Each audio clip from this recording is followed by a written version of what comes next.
আমাদের এই লেসনে আলোচ্য বিষয় হচ্ছে হোয়েন এভার, হোয়ার এভার এবং হোয়াট এভারের ব্যবহার। তো প্রথমে আমরা দেখব হোয়েন এভার। তো তার আগে আমরা যদি সেন্টেন্সটি লক্ষ্য করি, দেখুন যে আমি তোমাকে যখনই ডাকি চলে এসো, come whenever I call you. তো আমরা আমাদের বাক্যে যখনই কথাটি থাকবে, তো সে সমস্ত ক্ষেত্রে আমরা হোয়েন এভার দিয়ে খুব সহজেই বাক্য তৈরি করতে পারি। অ্যান্ড সেকেন্ড হচ্ছে হোয়ার এভার, আর এটির বাংলা উচ্চারণ ভঙ্গি হচ্ছে যেখানেই।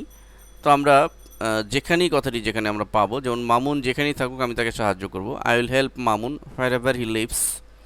তো যখনই আমরা যেখানেই কথাটি বাক্যে পাবো, সেক্ষেত্রে আমরা হোয়ার এভার দিয়ে খুব সহজে বাক্য তৈরি করতে পারি। অ্যান্ড থার্ড হচ্ছে হোয়াট এভার। এই হোয়াট এভার যেটাই হোক বা যাই হোক, আমরা সেন্টেন্সটি লক্ষ্য করলে বুঝতে পারবো, যা হোক আমি কাল আসবো, whatever I will come tomorrow.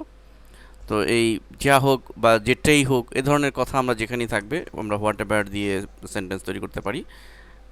তো আমরা এই when ever, where ever, what ever এই সমস্তগুলো প্রায়শই আমাদের কনভারসেশনে ইউজ হয়ে থাকে। তো আমরা এর বাংলা উচ্চারণ ভঙ্গি লক্ষ্য করে আমরা খুব সহজেই এগুলো দিয়ে সেন্টেন্স মেকিং করতে পারি।